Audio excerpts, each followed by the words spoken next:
हाय friends, मैं हूं Manav. Welcome to movie shoovie. करते हैं आपस में पॉजिटिव सा नमस्कार। कोई खास कंटेंट तो रिलीज हो नहीं रहा, ना थिएटर्स के अंदर ना ही कोई ओटीटी के ऊपर मेजर आ रहा है।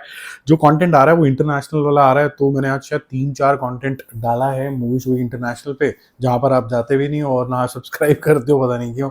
बट अगर मन करे तो चले जाना वहां पर। 4-5 चीजें अच्छी रिकमेंड करी है मैंने। एक दो चीजें कल और रिकमेंड करूंगा, तो अच्छा कंटेंट है वहां पर।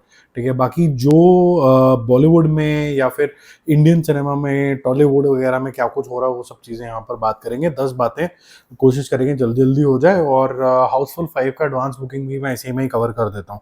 ठीक है, अलग से वीडियो क्या बनाना, कोई बहुत बड़ा टॉपिक नहीं है ये, क्योंकि बहुत बड़े नंबर भी नहीं आ रहे हैं।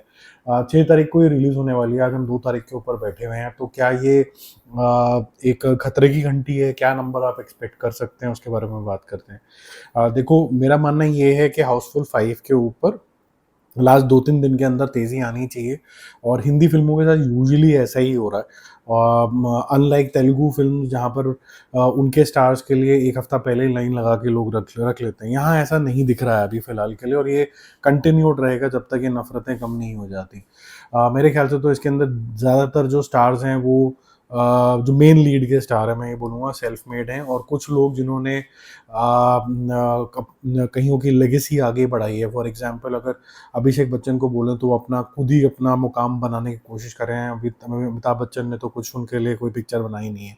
ठीक है, ऐसे ही जो नाडियावाला हैं वो बहुत अच्छी पिक्चरें बनाते हैं। वो अपने फादर फॉर फादर की लेगेसी आगे लेके जा रहे हैं। रितेश देशमुख का तो कोई लेना देना ही नहीं था, वो यहाँ पर पॉलिटिशियन के बेटे थे और वो अपना कुछ एक्टिंग में करियर करना चाह रहे हैं। ऐसे ही मतलब आप देखें तो इवन जो गर्ल्स हैं वो भी आउटसाइडर्स हैं। जो चंकी पांडे देख लीजिए, वो दिल्ली का लड़का है, वो भी अपने आप ही यहाँ तक पहुंचा। तो मेरे ख्याल से सेल्फ मेड वाली पिक्चर है, या फिर जो लोग फिल्म जगत से जुड़े हुए हैं वो इसको एज अ बिजनेस प्रॉपर मानते हैं, करियर चॉइस मानते हैं, वो उस तरीके से चल रहा है। 1.5 करोड़ रुपए का इसका टोटल बुकिंग हुआ है, जिसमें 50,000 टिकट्स बिकी हैं। और लगभग लगभग 300 रुपये का एवरेज प्राइस अभी चल रहा है। और बहुत सी जगह हैं छोटी छोटी जहाँ पर एक खुला भी नहीं था, जो अब खुल गया है। इसका 2 ऑप्शन खुलेंगे, हाउसफुल 5A, हाउसफुल 5B, दोनों में अलग अलग किलर होंगे। मेकर्स का सोचना ये है कि शायद ये अलग करने से और थोड़ा सा एंडिंग का मोटिवेशन अलग करने से शायद लोग इसको दोबारा देखने जाएंगे और रिपीट वैल्यू बढ़ेगा। वो समय बताएगा कि ये ट्रिक कितनी काम करेगी नहीं करेगी। अभी तो पहली ट्रिक ही नहीं काम कर रही कि बहुत सारे लोग इसके ऊपर टूट पड़े। अगर ब्लॉक टिकट्स की बात करें, जिसके अंदर हम ये कह सकते हैं कि एग्जिबिटर्स जो होते हैं, यानी कि हॉल्स वाले, वो कितने कॉन्फिडेंट हैं, तो वो उनको लगता है कि ये फैमिली वाली पिक्चर है तो लोग आएंगे। तो उन्होंने 5.5 करोड़ रुपए की वर्थ की जो टिकटें हैं वो सीटें ब्लॉक कर दी हैं। ये आउटराइट परचेज वाले से कंफ्यूज मत होना, वो अलग तरीके की होती है कि भाई प्रोड्यूसर नहीं खरीद लिया, ये वो नहीं होता। जो हाईएस्ट क्लॉकिंग कह सकते हैं क्षेत्र हैं अभी तक हाउसफुल 5 के, एक तो महाराष्ट्र होना ही है। तो वो 45 लाख्स है। और दूसरा, नॉर्थ बेल्ट हमेशा से सिग्निफिकेंट रही है अक्षय कुमार के लिए, तो दिल्ली जो है वो सेकंड नंबर पे है, वो 35 लाख्स। तो दोनों को अगर मिलाओगे तो करीबन 80 लाख्स का बिजनेस ये दो स्टेट्स लेके आते हैं। और उसके अलावा फिर वो थोड़ा थोड़ा लॉन्ग टेल, किसी का 10 लाख है, किसी का 2 लाख है, उस तरीके से है। 5,000 स्क्रीन के ऊपर ये रिलीज होगी, जो कि अक्षय कुमार के अभी तक की वाइडेस्ट रिलीज है। और अच्छा करनी चाहिए ये होपफुल रह सकते हैं। मैंने इसके गाने लार्जली सुने हैं, मेरे को अच्छे लगे हैं, मुझे इसका कॉन्सेप्ट अच्छा लग रहा है। जो मेकर्स का इंटेंट है 2 पार्ट में लेके आना, 2 अलग अलग किलर बनाना, वो भी अच्छा लग रहा है। ट्रेलर भी लार्जली फनी है, तो चलने की पूरी संभावना है। ऐसा लग रहा है कि अबव 20 करोड़ रुपीज़ का तो ये ज़रूर ओपनिंग लेगी, इस हिसाब से जैसा चल रहा है अभी। क्योंकि स्पॉट बुकिंग भी इसके अंदर बहुत सारी होगी, और जिस तरीके के कलाकार हैं और फैमिली वाला मामला है, तो स्पॉट बुकिंग सिंगल स्क्रीन के अंदर भी बहुत ज़्यादा होगी होगी। तो मेरी बेट जो है 22 करोड़ रुपीज़ के आसपास है। ऐसा लग रहा है कि इसके आसपास ही ओपन होगी। लेट्स सी, सेव कर लेना ये वीडियो। सेकंड नंबर पे चलते हैं। धूम 4 कंफर्म ही हो चुकी है ऑलमोस्ट। और श्रीधर राघवन जो है उसके राइटर हैं, और जो इसके डायरेक्टर हैं वो अयान मुखर्जी हैं। अभी अयान मुखर्जी का एक मतलब अच्छा सा कॉम्बिनेशन बन गया रणबीर कपूर के साथ। बहुत सारी पिक्चरें वो बना चुके हैं, इंक्लूडिंग ब्रह्मास्त्र, उससे भी पहले बना चुके हैं। अभी वॉर 2 भी आएगी, और उसके बाद फिर ये धूम 4 भी बना रहे हैं। इनका एसोसिएशन विद वाईआरएफ भी डीपर होता चला जा रहा है, क्योंकि अगर एक आप वॉर 2 बनाते हैं फिर धूम को रीबूट करते हैं, तो कहीं ना कहीं बिना बिना वॉर 2 के रिजल्ट्स देखे ही मेरे ख्याल से आदित्य चोपड़ा काफ़ी कॉन्फिडेंस दिखा रहे हैं इनके ऊपर। रणबीर कपूर का एंटायरली नया लुक होगा, जो वो अप्रैल 2026 से शूट करना शुरू करेंगे और 2027 के अंदर ये रिलीज़ भी हो जाएगी, ऐसा बताया जा रहा है। और इसके जो स्टैंडर्ड्स रखे जाएंगे वो almost at par with international movies के होंगे। कहा जा रहा है कि ये इतनी बड़ी लगेगी, एटलीस्ट ऑरा वाइज के मिशन इम्पॉसिबल टाइप के जोन के अंदर लगेगी। लेट्स सी ये क्या बन के निकल के आता है। जो एक्टर्स हैं इसके अंदर वो तो जेन्युइनली काफ़ी अच्छे हैं। अभी और हायरिंग चल रही है, जैसे जैसे और न्यूज़ आती जाएगी मैं आपको बताऊंगा। अब जो दूसरा ऐसा लौता स्टार बचा है एक ऐसी उम्र के अंदर, जो मैं बोलूँगा काफ़ी अच्छा लक भी काम कर गया है, थोड़ा बहुत मेहनत भी कर रहा है, देखने दाखने में भी ठीक ठाक है, एवरेज एक्टिंग कर लेता है। लार्जली ये डुप्लीकेट है अक्षय कुमार का, उसका नाम है कार्तिक आर्यन। ये अब जो है लाइमलाइट में आ गए, क्योंकि इस उम्र का कोई और लड़का है ही नहीं जो सक्सेसफुल पिक्चरें एक के बाद एक दे पा रहा हो। और सक्सेस जब आती है तो फैन फॉलोइंग भी आ जाती है, फैन फॉलोइंग भी बहुत ज़्यादा ज़बरदस्त हो गई है। तो अब ये बोलना कि भाई लक हो गया या फिर ये हो गया वो हो गया, ये बियॉन्ड चला गया। अब इसके पास बहुत सारी पिक्चरें हैं। अब ये बल्कि अब इसकी तरफ देखना चाहिए। अगर ये भी नहीं चला मान लो, और खान्स वान्स जो हैं वो वैसे ही थोड़ा सा बुजुर्ग की तरफ जा रहे हैं, तो नए लड़कों में तो सिर्फ यही बचा है। बल्कि ठीक है, बल्कि रणबीर कपूर वगैरह तो उसके सीनियर हो गए, वो एक्टिंग के मतलब महारथी वगैरह टाइप हो गए। लेकिन नए लड़के जिनको ज़्यादा एक्टिंग नहीं बल्कि फैन फॉलोइंग जो होती है लड़कियों के अंदर बहुत ज़्यादा होती है, उस तरीके का अगर देखा जाए तो फिर कार्तिक आर्यन मतलब ना चाहते हुए भी आप चाहोगे कि ये बहुत बढ़िया काम करे। मेरा कोई हेट नहीं है इसके साथ, मैं बस यही चाहूंगा कि ये डुप्लीकेट बन के ना रह जाए, अक्षय कुमार का कुछ अपना भी लेके आए। तू मेरी मैं तेरा का नया पोस्टर आया है, वो भी डुप्लीकेट ही लगा मुझे एक्चुअली पोस्टर, इसलिए शायद मैंने इतना ज़्यादा बकर बकर करी है। अनन्या पांडे के साथ है और वो एक दोनों आपस में ऐसा दिखा रहे हैं कि किस कर रहे हैं, लेकिन किस है नहीं, क्योंकि उसके आगे जो है फ्रेम के आगे वो पासपोर्ट्स आ जाते हैं। 13 Feb 2026 को ये रिलीज होगी। अगर आप 2 मिनट के लिए सिर्फ ऐसे करके फ्लैश ऑफ अ सेकेंड में देख लें तो आपको ऐसा लगेगा कि शायद आप तमाशा का कोई पोस्टर देख रहे हो, जिसके अंदर हेयर कट से लेके कॉस्ट्यूम से लेके एंगल से लेके ऐसा लगेगा कि दीपिका पादुकोण या रणबीर कपूर थे। और फिर आप थोड़ा गौर करोगे तो आप बोलोगे ओह ये तो चेंज हो गया, ये अनन्या पांडे और कार्तिक आर्यन है। ठीक है, इससे ज़्यादा अब मैं क्या बोलूँ। फोर्थ नंबर पे चलते हैं। देखो कई बार क्या होता है कि आदमी बहुत ज़्यादा इंटेलेक्चुअल तो होता है, बट उस इंटेलेक्चुअलनेस को अप्लाई करना भी बहुत ज़्यादा ज़रूरी होता है। Over the years Aamir Khan ने अपना जो इंटेलेक्चुअलपन है सो टू से वो बहुत अच्छे तरीके से अप्लाई भी किया है, मार्केटिंग भी बहुत सॉलिड करी है, उनकी पिक्चरें चली भी हैं। पर मेरे ख्याल से थोड़ा ओवर कॉन्फिडेंस आ गया लाल सिंह चड्ढा आते आते, क्योंकि बहुत ज़्यादा अल्ट्रा ही सक्सेस मिल गई थी इनको। ठीक है, इनको बहुत ज़्यादा इंटेलेक्चुअल जोन के अंदर डाल दिया गया था। एक लाल सिंह चड्ढा नहीं चली और उसके बाद इन्होंने ये बोला कि भाई लाल सिंह चड्ढा नहीं चली, लेकिन मैं थोड़ा टेढ़ा आदमी हूँ तो मैंने एक और रीमेक बना दिया सितारे ज़मीन पे, क्योंकि वो मेरा नज़रिया था, मेरा पर्सपेक्टिव था कि मैं इस मूवी को कैसे देखता हूँ। मैं बिल्कुल बात से सहमत हो जाता ये कि भाई ठीक है, आपका अपना पहलू है, आप रखिए। और राज शमानी के साथ इंटरव्यू उन्होंने दिया है, एक ही इंटरव्यू दिया अभी तक as a promotional video for Sitaare Zameen पर। ये बात तब लागू होती है जब आप ये बोलें कि भाई मैंने बहुत सारे फ्रेम्स चेंज कर दिए हैं, मैंने स्टोरी में कुछ नयापन लेके आया हूँ, मैंने इस किरदार को बहुत अलग तरीके से देखा है। अगर आप ये बोलेंगे कि बॉल जाके एक ट्यूबलाइट को लगेगी और वो ट्यूबलाइट मेन में भी गिरेगी और इसमें भी गिरेगी, तो आपने तो फ्रेम बाय फ्रेम कॉपी कर दिया है।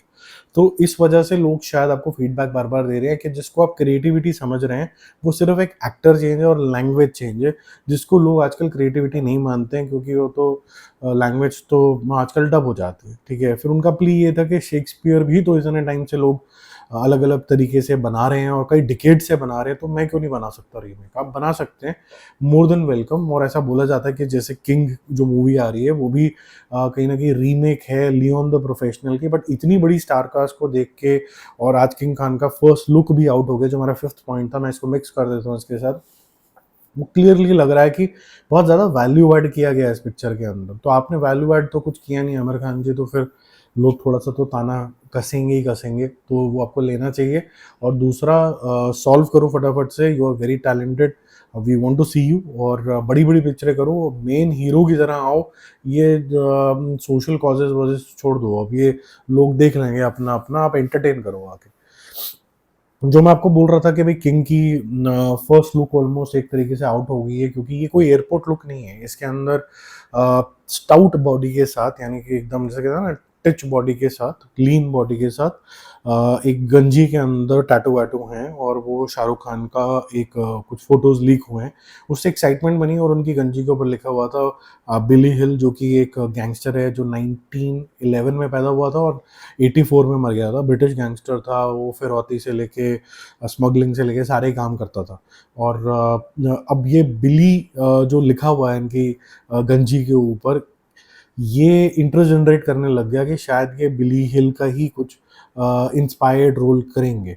और उसके बाद क्या हुआ, क्योंकि लोग शाहरुख खान है, न्यूज़ जो होती है वो बड़ी बन जाती है, तो फिर उसी को एआई एनहांस करके इमेज बनाया, जिसके अंदर उनके जो डोलों का साइज़ बढ़ा दिया गया, छाती फुला दी गई और इस तरीके के, और थोड़ा मस्कुलर बना दिया गया। फिर वहाँ से फ़ैन वॉर शुरू हो गई, जो कि नहीं भी थी। शाहरुख खान वर्सेस सलमान खान बन गया अचानक से, और बहुत सारे वांटेड के पोस्टर्स और जेन्युइन सलमान खान की बल्कि मस्कुलर बॉडी अपने प्राइम के अंदर, वो कंपैरिजन शुरू हो गए, जो कि मेरे ख्याल से ज़बरदस्ती की फ़ैन वॉर है। बॉलीवुड के 2 एक्टर्स, हिंदी सिनेमा के 2 एक्टर्स ज़बरदस्ती कंपेयर करके आप मौका दे रहे हो, और ज़बरदस्ती के इंडस्ट्रीज़ को एंटर करने के लिए, तो आई थिंक ये सब नहीं करना चाहिए। बट एनीवेज़ ये कंपैरिजन शुरू हो गया, वॉर शुरू हो गई, जो मेरे ख्याल से नहीं होनी चाहिए।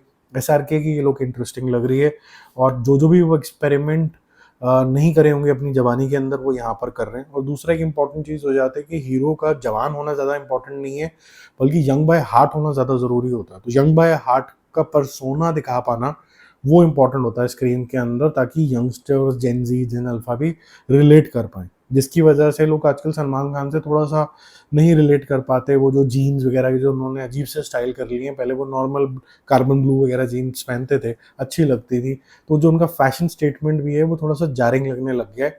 विज़ शाहरुख खान, जो कि अपग्रेड होता चला जा रहा है, और वो ऐसी-ऐसी चीज़ें कर रहे हैं जो मेरे ख्याल से, अगर आपने फोर्स देखी हो, तो जिसमें वो टैटू वाली बॉडी और गंजी और उस तरीके की ज़ोन में था ना, कि एक्सपेरिमेंटिव तरीके की जॉन अब्राहम का लगा था। जॉन अब्राहम खैर बहुत बल्की तरीके का इंसान है, बहुत ही शानदार बॉडी है, बट उस तरीके के ज़ोन के अंदर Shahrukh Khan is experimenting something.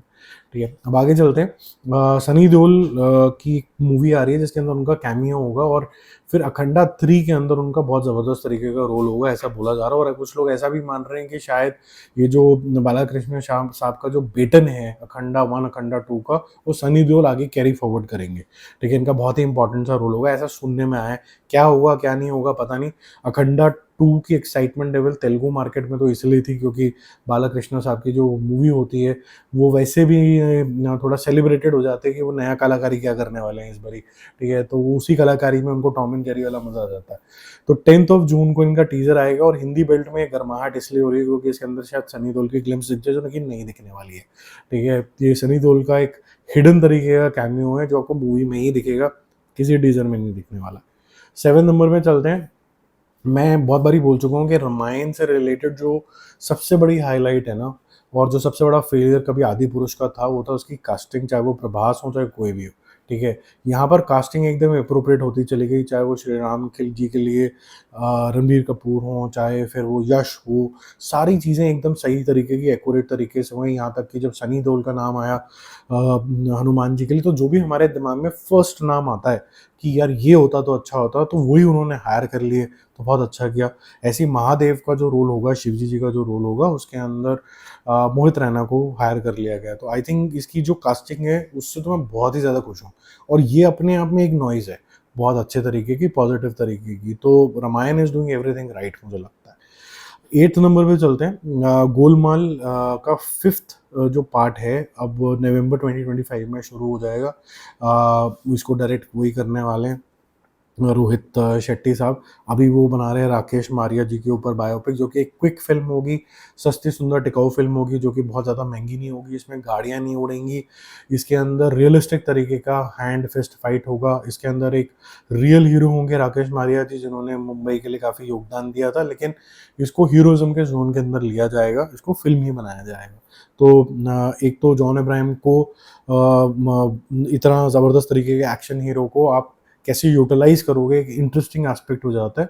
और ऑल्सो जो क्रिटिसिज्म रोहित शेट्टी को आ रहा है कि भाई हम वही सब चीज़ें देख देख के अब थोड़ा जारिंग हो रहा है, हमें थोड़ा-सा कुछ नया दिखाओ, तो वो क्या नया दिखाएँगे कि नहीं दिखाएँगे, वो चीज़ें देखेंगे। 9 नंबर पे एक इंटरेस्टिंग न्यूज़ है आज की डेट में, जो भी सक्सेसफुल डायरेक्टर्स होते हैं या आर्टिस्ट होते हैं, ऐसी पिक्चरों के बारे में पता चले कि भई ये सक्सेसफुल होगी ही होगी, लोग तो एटलीस्ट इसके बारे में बात करेंगे ही करेंगे। उन चीज़ों को लेके लोग कहते हैं कि यार मैं भी इस पिक्चर का पार्ट बन जाऊँ। बट ये चीज़ें, कुछ ऐसे लोग होते हैं जो बहुत ही संतुष्ट तरीके के लोग होते हैं। उनको वो पता होता है कि भई मेरे को क्या करना है, लोग मुझे कैसे पसंद करेंगे। तो उनको लगता है कि हाउसफुल 5 के अंदर अगर मैं आऊँगा और मैं कोई फुगड़ी डांस करूँगा और ज़बरदस्त तरीके का इम्पैक्ट छोड़ जाऊँगा, तो नाना पाटेकर को लगता है कि वो पिक्चर मेरे लिए ज़्यादा मस्ती भरी एन्जॉयबल पिक्चर होगी फैमिली के साथ, वर्सेस एसएसएमबी 29 जो कि वो राजामौली साहब बना रहे हैं। तो उनको लग रहा है कि ये शायद मेरा जो रोल मुझे ऑफ़र किया गया ठीक नहीं है। तो उन्होंने आउटराइटली 20 करोड़ रुपए की ये जो उनको फ़ीस मिल रही थी, बोला कि जी थैंक यू वेरी मच, अपने पास रखो, मैं तो अपनी ही दिल की सुनता आया हूँ, मैं नहीं करने वाला ये। ठीक है? अब 10 नंबर पे चलते हैं। सनी देओल की हमने बात ब्रीफली करी थी कि रामायण में वो हनुमान जी के रोल में होंगे। बट एक मेन लीड वाला जो उनका पिक्चर है, जो काफ़ी लोग इंतज़ार कर रहे थे, लाहौर 1947। अब कुछ इंटरव्यूज़ में निकल के आया कि ये जो डिले हो गई है और ये बन के एकदम रेडी थी। सितारे ज़मीन की प्रमोशन जो कि कभी प्रमोट ढंग से हो ही नहीं पा रही है बिकॉज़ ऑफ आमिर खान को रिलेटेड नेगेटिविटी, वो हो ही नहीं पा रही है। तो ये बैक बर्नर पे चला गया है लाहौर 1947। ये कब रिलीज़ होगा किसी को नहीं पता, क्या इसकी मार्केटिंग स्ट्रैटेजी है, ज़ीरो, कुछ नहीं पता है इसको। और अगर सितारे ज़मीन पर इसको ज़्यादा अच्छे तरीके से नहीं चमकती है तो और टाइम लगेगा इस सदमे से बाहर आने के लिए, क्योंकि बहुत ही तबीयत से अच्छे मन से तो बनाई गई है सितारे ज़मीन पर, तो वो शॉक एक और तरीके का लगेगा। प्लस ये जो इंडो पाकिस्तान वॉर अभी रिसेंटली हुआ है, उसमें जब कराची बेकरी को नहीं छोड़ा तो फिर लाहौर 1947 को तो क्या ही छोड़ेंगे। तो ये लाहौर 1947 तो नहीं हो सकती है। इसको वर्किंग टाइटल बोला जा सकता है और इसको शायद कुछ और बोला जाएगा। अब बोला जाएगा तो अगर इसके अंदर थोड़ा भी पाकिस्तान प्रेम हुआ तो क्या, अगर सनी पाजी करेंगे तो लोग माफ़ कर देंगे, या फिर वो सेम ही क्वेश्चन उठाएँगे कि भाई जैसे आप वाईआरएफ के स्पाई यूनिवर्स के ऊपर क्वेश्चन उठाते हो कि भाई हमें पाकिस्तान से इतना भी प्रेम नहीं चाहिए, तो क्या इसके ऊपर भी क्वेश्चन उठेगा? इसका आंसर आपके पास होगा, तो कमेंट करके ज़रूर बताना। बाकी हम जल्दी मिलेंगे और रिव्यूज़ और अपडेट्स के साथ। Bye bye.